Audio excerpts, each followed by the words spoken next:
Peace. Welcome.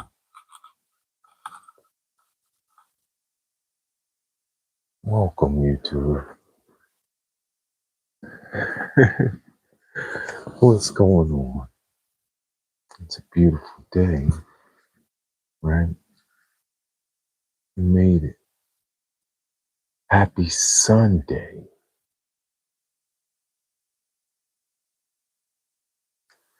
It's time for the YouTube live book reading of Clinical Application of Respiratory Care by Barry A. Shapiro, Ronald A. Harrison, and Carole A. Trout. So, moving on to chapter 17, live from the light.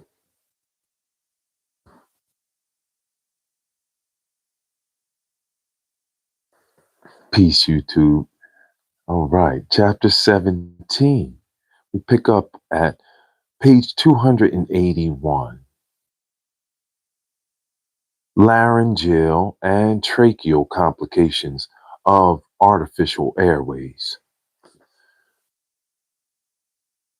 The upper airway complications of endotracheal intubation have been discussed in the previous chapter. Here, we shall consider the laryngeal complication of endotracheal intubation and the tracheal complications of tracheostomy and endotracheal tubes. Laryngeal complications of endotracheal intubation. The severity and incidence of complications from endotracheal intubation depend upon numerous circumstances. These can be discussed as three general factors: decisive, predisposing, disposing, and adjunctive. Decisive factors are those factors which by themselves can cause a sequelae.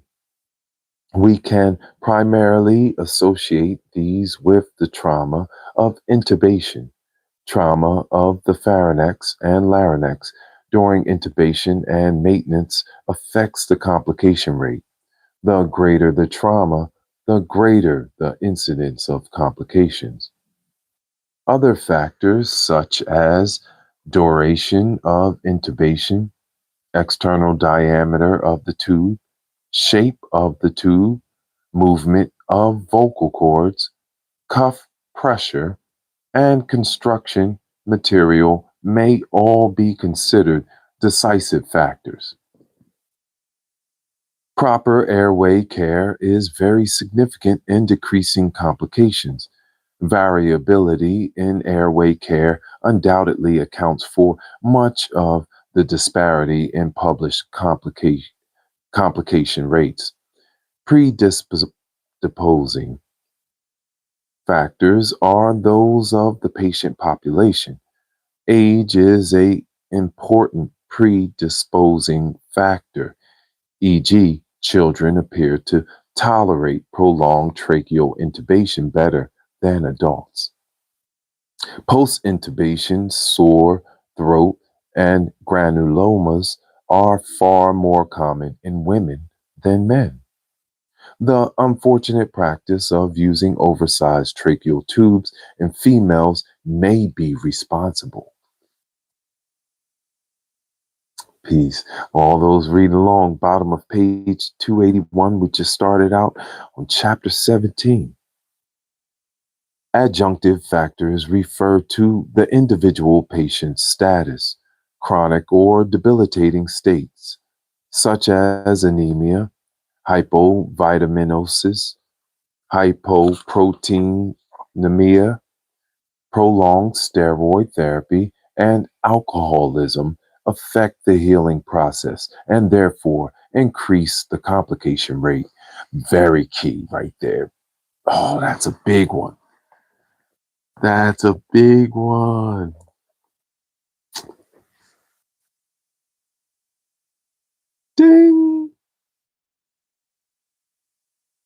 Hyperhydration and allergies favor edema formation. Dehydration diminishes mucose secretions and makes the laryngeal and tracheal mucosa more susceptible to trauma. The presence of upper respiratory tract infections increases the complication rate because of contaminated secretions that pool in the pharynx. Iatrogenic, physician calls, adjunctive factors such as nasogastric tubes increase the incidence of complications.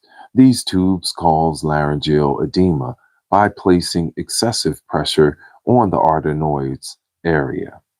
In summary, the incidence and severity of complications depend upon factors in the general population, in the particular status of the patient, and in the technical facility with which airways are placed and maintained.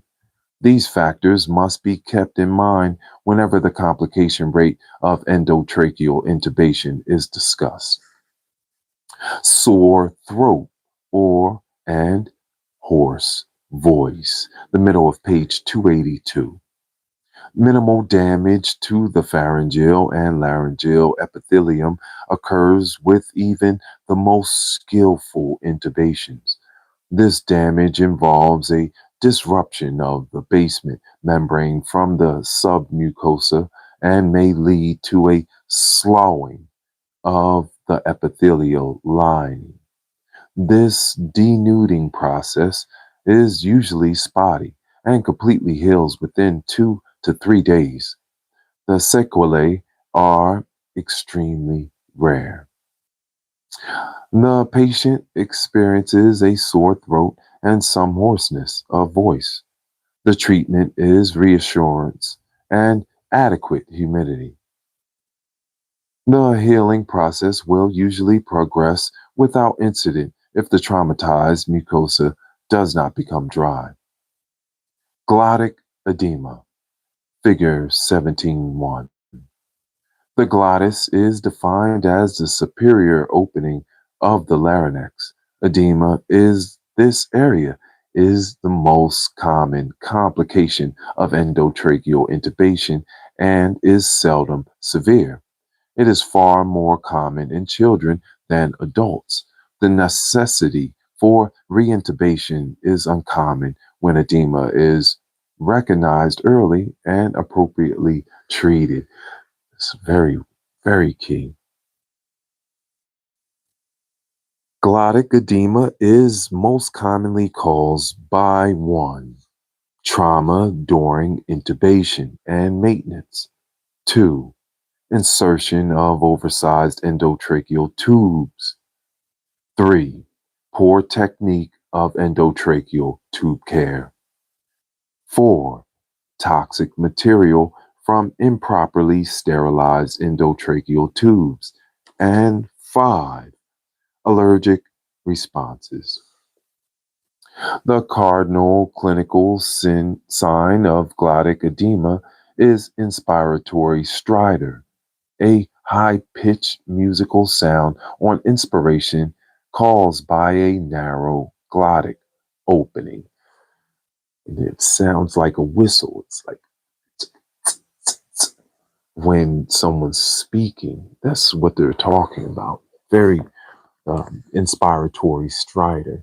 Oh my goodness. Hi, it's Heart Love. Thank you for being here with the high level vocabulary. I know some of haven't gotten there. It's okay. It'll be in the replays, and I will make sure I put the vocabulary in the replay for those, I know there's so many aspiring light workers and healers and nurses and OR techs. And so we're giving it to you free, thousands of dollars of information for free without any commercials live, right? So don't get frustrated with not knowing the vocabulary. I will put it into the description and you can look it up from there so you can get a hold of it. All right, 17.1. It says the glottic edema in A, shaded area outlines general location of supraglottic and glottic edema. In B, shaded area outlines general location of subglottic edema. There you go. Page 283 of clinical application of respiratory care by Barry A. Shapiro, Ronald A. Harrison, and Carole A. Trout. Second edition, 1979. Super high level vocabulary. So don't, like I said, don't get um, frustrated. This is the peaceful part of YouTube where we read books and learn from masters. So eventually you'll get it. The edema occurs in loose connective tissue located below the epithelium of the epiglottis and retroarytenoidal area. Yeah. Aerial epiglottic folds and vocal cords. See figure 15.8, in which we saw two chapters ago. If this submucosal space edema occurs on the surface of the epiglottis and or the aerial epiglottic folds, the glottic opening will be impinged upon, which is very key, right? This is why we're masters, because you gotta be able to key on these very detailed understanding. Our anatomy is just extremely beautifully made and it's divinely made. So keeping care of it, we master ourselves. When we master ourselves, we master our environments. When we master our environments, we can help others and heal others around us. That's what this peaceful part of YouTube is for, reading books and learning from masters. So thank you.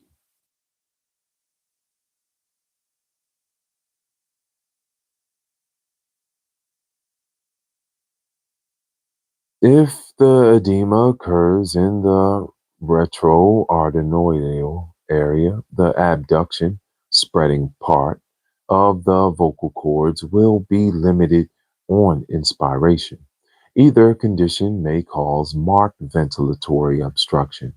The glottic area lies extrathoracic, so the glottic opening will be narrowest during spontaneous inspiration. When more than half of the normal glottic opening is restricted because of the edema, the symptomatology of inspiratory stridor and respiratory distress may develop.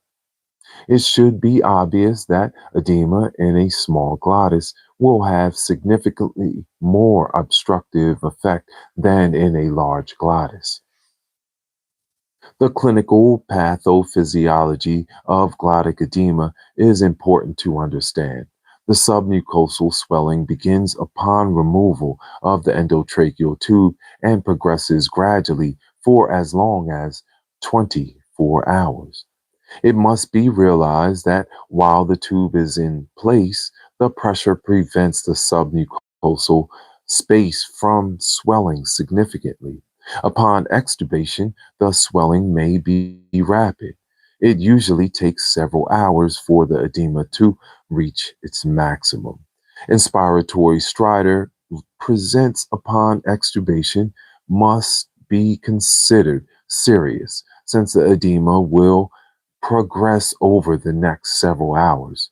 On the other hand, inspiratory stridor that becomes evident several hours after extubation is of less concern. In general, the absence of inspiration stridor following extubation does not guarantee that glottic edema will not develop. The presence of inspiratory stridor following extubation is a warning that ear obstruction may develop. Most post extubation glottic edema is treated with reassurance, careful observation, and aerosol to prevent mucosal drying. Pharmacologic therapy for clinically significant edema that does not necessitate reintubation falls into two categories: topical decongestion and steroid therapy. The application of a vasoconstrictor directly to the epididymis area has been recognized as the treatment of choice for glottic edema. The rationale is that a topical alpha adrenergic drug will decrease the hyperemia of and edema. The drug of choice is racemic epinephrine, which may be administered by a simple hand atomizer or by IPPB machine using high flow rates. Steroids are potent anti-inflammatory agents and may decrease the severity of glottic edema when administered topically or by systemic route. Dramatic responses have been reported immediately following the IV injection of the steroid compounds. This is so good. So good. Happy Sunday. In our institutions, the treatment of post-extubation glottic edema is high-flow IPPB administration of combination of racemic epinephrine and steroid. 1. A half milliliter of 2.25% racemic epinephrine. 2. 1 milligram of dexamethasone, or we know it as Decadron or Decadron. And 3 milliliters of saline. A mouthpiece or mask is applied while a high flow rate provides turbulent flow. This turbulence will spray the drugs on the glottic area. The duration of a treatment may be as little as 5 to 7 minutes, since the goal is the topical application of the drug on the glottis, not peripheral distribution. The use of such techniques is believed to have reduced incidence of reintubation significantly. When the symptoms appear severe and reintubation is contemplated, the administration of intravenous steroids seems justified. We'll pause right here. Hi, thank you so much for reading. We just started off chapter 17. When we reconvene, we'll pick up at the bottom of page 284 of Clinical Application of Respiratory Care by Barry A. Shapiro, Ronald A. Harrison, and Carole A. Trout. Thank you so much for reading books with us, for shaking it up on YouTube. Super high vocabulary for helping to heal the people. You gotta do it. That's what light workers do, right? We have the strong backs. We can take it. That's because in real life we're a force, right? And the internet and all that is great, but real life is where it's at. So when people see me in real life, they know, oh, that's what a master looks like. They know, they say, oh, man, I get so many things out in public. I had a beautiful evening last night, beautiful, peaceful. Hi, it's Heart Love, Tamrell. Yeah, man, we're doing it. Let's have a drink of love water for the people, to the people. Show them love.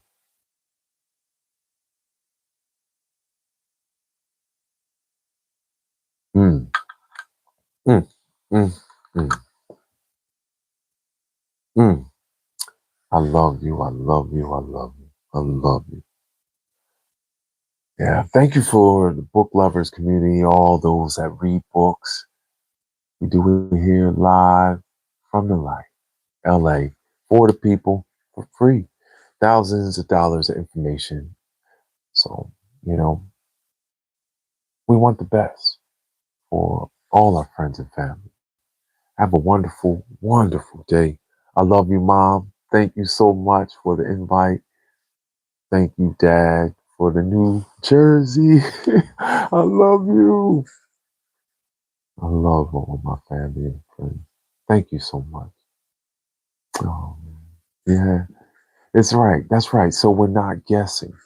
That's what's so important in life that I've learned, being especially this high level. You climb mountains, you go up to the top. You can see 360 degrees. You can literally, you can see all around you for as far as you can look, right? Most people never make it to a mountaintop. So I give these lessons because I've been able to accomplish the great things in my life. And I want people to be able to feed off that energy and say, just like reading these books, these huge books, right? In the anthropology, we start off now, we're on anatomy and respiratory care. But when you start off at the beginning, people say, oh, I can't do that, or you can't do that. Don't ever listen to that. Don't ever listen to that. You can do anything. You train for it, you focus on it. We know focused energy vibrates highest.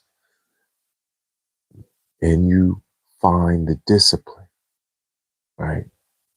That's the key. Here's another gem. Shake it up.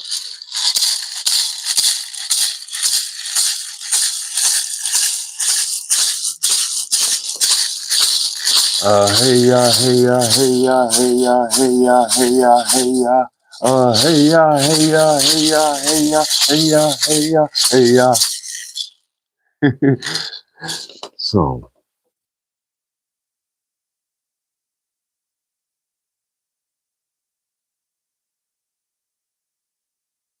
there's no skipping levels spiritually. You have to go through every level. There's no skipping level. And so you focus,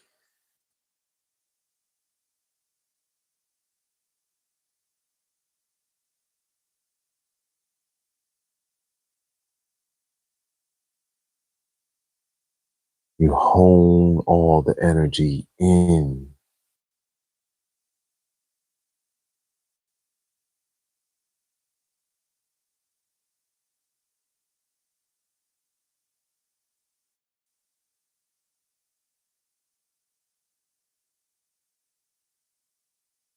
With discipline.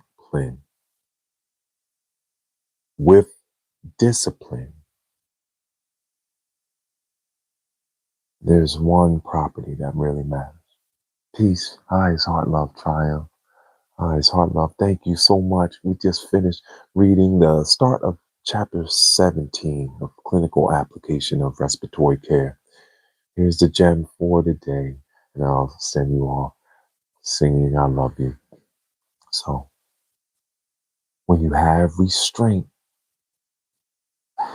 you gain discipline.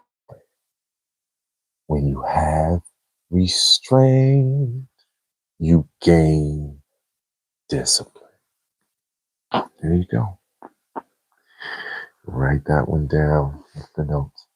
I love you. I love you. Because I love me. Thank you so much. Highest heart love. Yes, we do it. You know, live from the light. That's because my name means the light of God. So the flame of Yahweh. We have to do the work. It's all up to us. It's all up to us. Stay positive. Keep uplifting the people. Don't listen to anyone tell you that you can't. With restraint, you gain discipline. Peace, peace.